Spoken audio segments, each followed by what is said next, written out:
orang lain, kamu sebutin aja langsung. Baik, Assalamualaikum warahmatullahi wabarakatuh.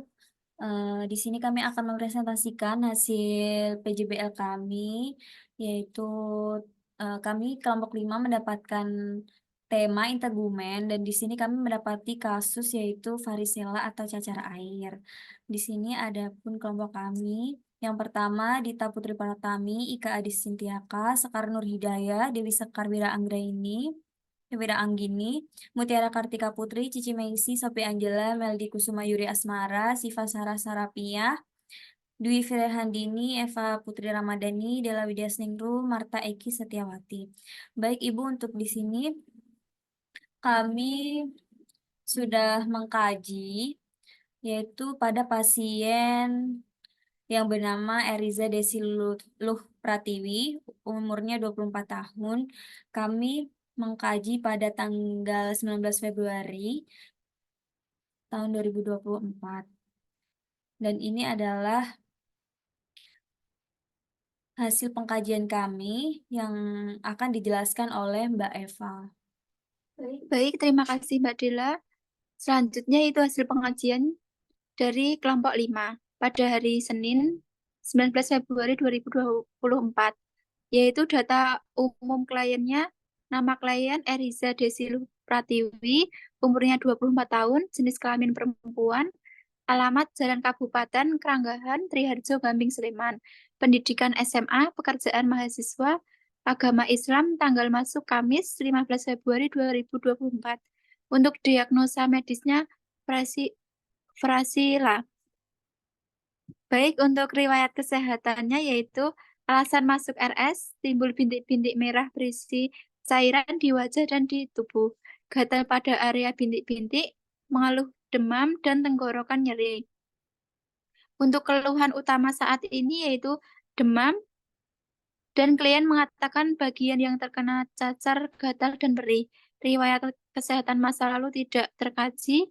Riwayat kesehatan keluarganya, orang tua pernah cacar waktu SD. Untuk riwayat kecelakaan atau pembedahan sebelumnya, pasien mengalami kecelakaan, kepala bocor, dan dijahit sebanyak 2 jahitan. Riwayat alerginya yaitu tidak ada. Untuk pengkajian umumnya, keadaan umum nyeri, penyebabnya apa yang menyebabkan sakit nyeri atau sakit atau nyeri saat ditekan. Untuk kualitinya keluhan rasa sakit hanya nyeri sedikit. Untuk penyebarannya di mana lokasi nyeri dirasakan atau ditemukan.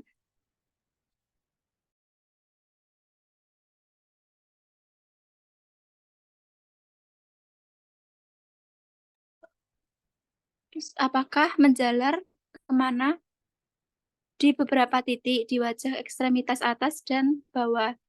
Untuk keparahannya yaitu bagaimana pengaruh nyeri terhadap tidur, fungsi fisik, kemampuan bekerja, ekonomi, mood, kehidupan keluarga, kehidupan sosial, kehidupan seks, tidak mengganggu tidur atau tidak mengganggu fungsi fisik, tidak bisa bersosialisasi. Untuk waktunya yaitu ketika cacar muncul, muncul hanya ketika ditekan, hanya ketika cacar muncul. Baik, untuk selanjutnya langsung diagnosa, Mbak.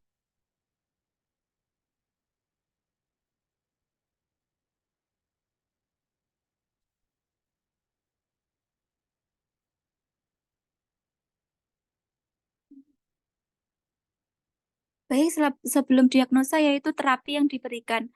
Tanggal 16 Februari 2024, imun kaplat 1 kali sehari, oral vitamin. Untuk yang kedua, Aslovir, oral 5 kali sehari, antivirus. Terus yang ketiga, Serini tablet 1 kali sehari, oles, oral, anti alergi. Untuk yang terakhir ada Aslovir krim 5 gram 5 kali sehari, oles, antivirus. Baik, untuk asuhan keperawatannya akan disampaikan oleh Mbak Mutiara. Baik, terima kasih Mbak Eva. Untuk asuhan keperawatnya yang pertama, diagnosa DS, pasien mengatakan gatal dan perih. Untuk masalahnya resiko gangguan integritas kulit, etiologinya faktor mekanis. DO-nya pasien tampak kesakitan. Yang kedua, DS, pasien mengatakan nyeri di tubuh dan wajah. Masalahnya resiko infeksi, etiologinya kerusakan integritas kulit. DO-nya pasien tampak kesakitan karena timbul bintik-bintik merah berisi cairan. Yang ketiga DS, pasien mengatakan sulit tidur karena nyeri. Pasien mengatakan tidur sehari 5 jam. Masalahnya gangguan pola tidur, etiologinya kondisi terkait kecemasan. Untuk selanjutnya, diagnosa prioritas. Yang pertama, resiko gangguan integritas kulit berhubungan dengan faktor mekanis. Yang kedua, resiko infeksi berhubungan dengan kerusakan integritas kulit. Yang ketiga, gangguan pola tidur berhubungan dengan kondisi terkait kecemasan. Rasionalisasi, mengapa cacar air menjadi prioritas diagnosa? Karena cacar air merupakan penyakit yang disebabkan oleh varicella zoster virus. Varicella sering dijumpai pada anak-anak, remaja, dan dewasa. Maka kesadaran personal higien sangat penting agar proses penyembuhan dapat teratasi dan varicella tidak menyebar terlalu luas. Dan prioritas diagnosa keperawatan resiko gangguan integritas kulit dapat mengalami kerusakan jaringan epidermis dan dermis pada lapisan kulit yang menyebabkan klien tidak nyaman.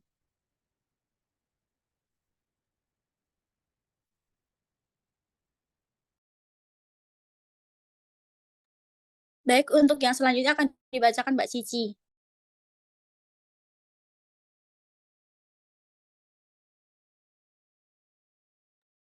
Baik, lanjut untuk rencana keperawatannya. Diagnosa keperawatan yaitu risiko gangguan integritas kulit berhubungan dengan faktor mekanis. SLKI-nya yaitu integritas kulit dan jaringan dengan kode L14125.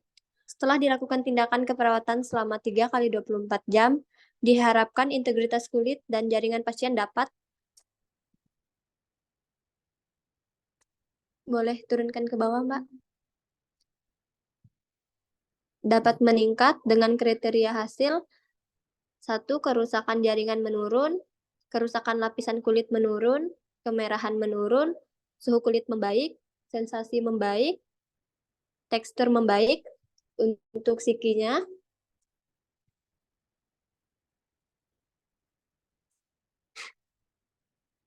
lanjut atas, Mbak.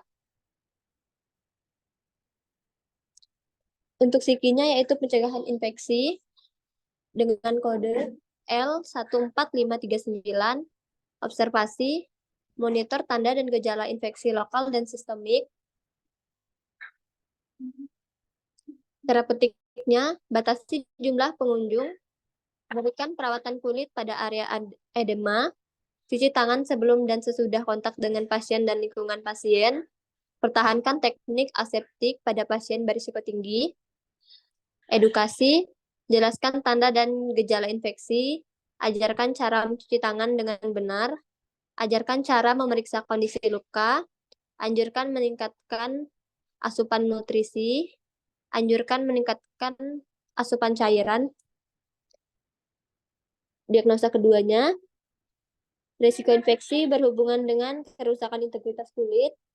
Untuk SLKI-nya, tingkat infeksi dengan kode I14137. Setelah dilakukan tindakan keperawatan selama 3 kali 24 jam, diharapkan tingkat infeksi dapat menurun dengan kriteria hasil: kebersihan badan meningkat, kemerahan menurun, nyeri menurun, vesikel menurun. Untuk yang kelimanya, kultur area luka membaik. Selanjutnya psiki, yaitu pengontrol infeksi dengan kode I14451, tindakan, observasi, identifikasi pasien-pasien yang mengalami penyakit infeksi menular, terapeutik, yaitu terapkan kewaspadaan universal atau cuci tangan aseptik menggunakan masker. Untuk edukasinya yaitu ajarkan cara mencuci tangan dengan benar, ajarkan etika batuk dan atau bersin. Untuk diagnosa ketiganya yaitu Gangguan pola tidur berhubungan dengan kondisi terkait kecemasan. Untuk SLKI-nya yaitu pola tidur dengan kode I05045.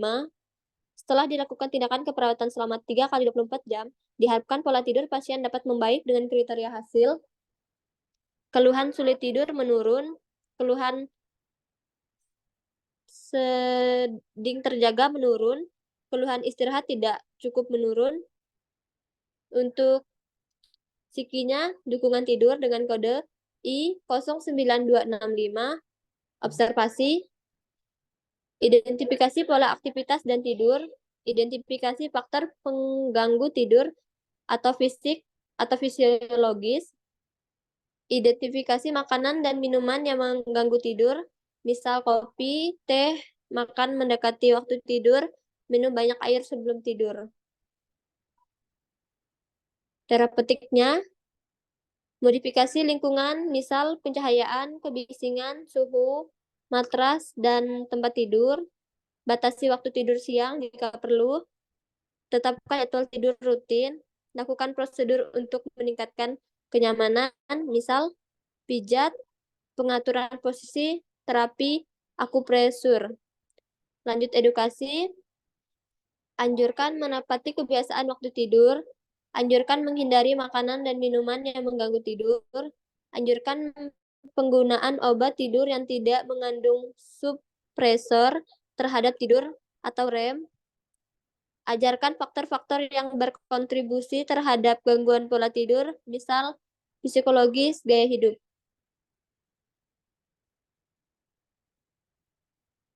Sering berubah shift kerja. Yang terakhir, ajarkan relaksasi otot, autogenetik atau cara non-farmakologi lainnya.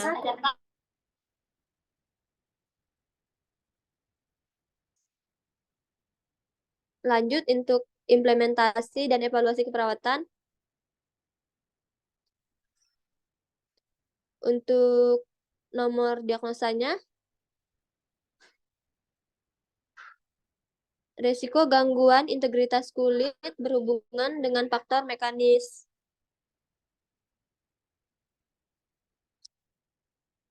Naik ke atas sebentar, Mbak.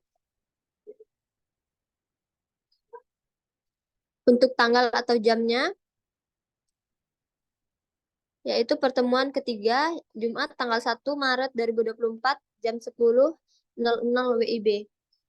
Untuk implementasinya, yaitu memonitor tanda dan gejala infeksi lokal dan sistemik, membatasi jumlah pengunjung, memberikan perawatan kulit pada area edema, mencuci tangan sebelum dan sesudah kontak dengan pasien dan lingkungan pasien, mempertahankan teknik aseptik pada pasien berisiko tinggi, memonitor tanda dan gejala infeksi risiko gangguan integritas kulit,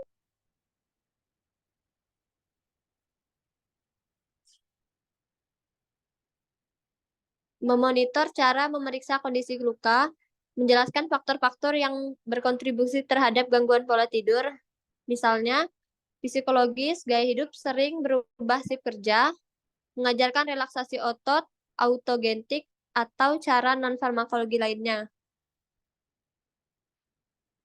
Untuk evaluasi tanggal atau jamnya, pertemuan ketiga, Jumat tanggal 1 Maret 2024, S-nya klien mengatakan sudah tidak merasa kesakitan dan luka pada kulit sudah membaik. O-nya klien dapat memahami edukasi yang disampaikan. A-nya masalah keperawatan risiko gangguan integritas kulit teratasi. P-nya intervensi dihentikan. Parafnya kelompok 5. Untuk diagnosa kedua, risiko infeksi berhubungan dengan kerusakan integritas kulit. Untuk tanggal dan jamnya yaitu tanggal 1 Maret 2024 jam 10.30 WIB. Untuk implementasinya, mengidentifikasi pasien-pasien yang mengalami penyakit infeksi menular, menerapkan kewaspadaan universal atau cuci tangan aseptik menggunakan masker, mengajarkan cara mencuci tangan dengan benar, mengajarkan etika batuk atau bersin. Untuk evaluasinya, S. Klien mengatakan sudah tidak merasa ada kemerahan dan sudah tidak gatal. O. Klien dapat memahami edukasi yang disampaikan. A. Masalah keperawatan risiko infeksi teratasi. P. Intervensi diberhentikan. Parafnya kelompok 5.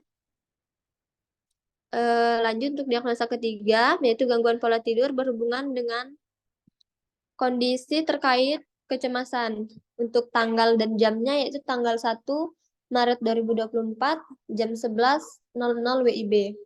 Untuk implementasinya, mengidentifikasi pola aktivitas dan tidur, mengidentifikasi faktor pengganggu tidur atau fisik dan fisiologis, mengidentifikasi makanan dan minuman yang mengganggu tidur, misal kopi, teh, makan, mendekati waktu tidur, minum banyak air sebelum tidur.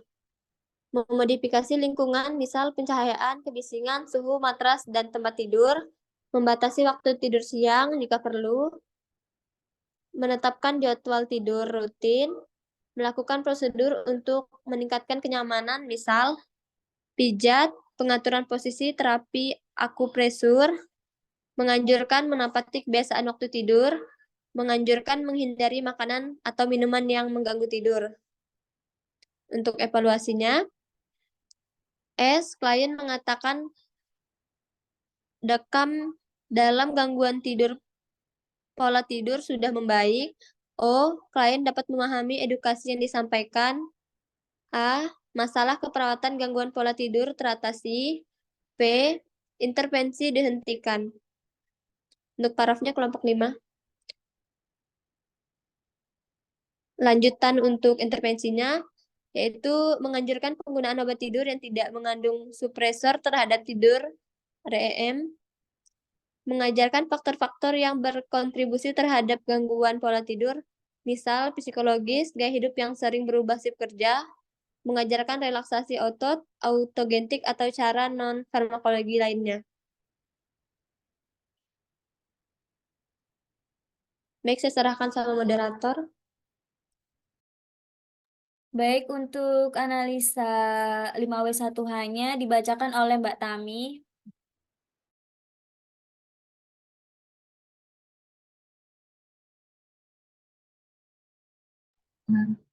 Baik, untuk analisisnya di sini menerapkan 5W1H, yaitu untuk wattnya PJBL kita tentang dermatitis cacar atau varicella. Untuk U-nya pasien dengan nama Eriza Desi Lufatiwi. W-nya ini kenapa? Ininya kapan? Kapan dilaksanakannya ini pada tanggal 1 Maret 2024 untuk lokasinya yaitu di Jalan Kabupaten Keranggahan 1, Trihanggo, Gamping, Sleman.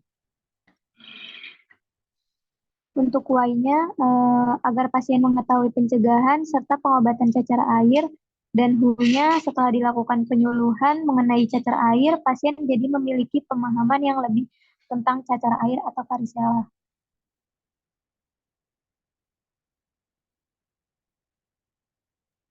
Baik, ini adalah materi promosi kesehatan atau materi untuk mengedukasi klien kami. Yang pertama ada definisi, ada penyebab, ada gejala, ada penularannya, ada komplikasinya, cara menangani. Dan ini adalah evaluasi kegiatan kami. Pada kegiatan PJBL kami, alhamdulillah tidak ada evaluasi yang begitu rumit atau ada kesalahan-kesalahan. Alhamdulillah berjalan dengan baik. Klien juga sangat membantu untuk memberikan informasi untuk melengkapi data pengkajian. Pada saat implementasi, klien juga dapat bekerja sama dengan baik, mendengarkan materi dengan baik, dan menjawab pertanyaan serta memberikan opininya. Berikut adalah daftar pustaka kami. Lalu di sini ada lampiran saat